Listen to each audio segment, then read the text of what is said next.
Il s'agit d'une installation générative composée de 10 écrans sur pied qui forment une ligne. Chaque écran est une sorte de robot car il exécute à travers un algorithme une fonction spécifique d'analyse d'images en proposant des recherches Internet en temps réel.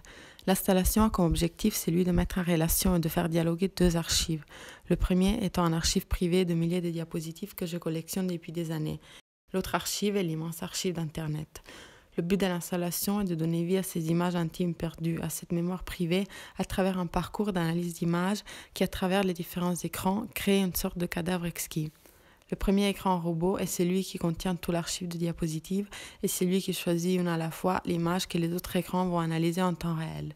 C'est ainsi que grâce à cette analyse d'images, on va trouver par exemple des mots-clés. Ces mots-clés vont générer un texte, des sons, une page internet, etc.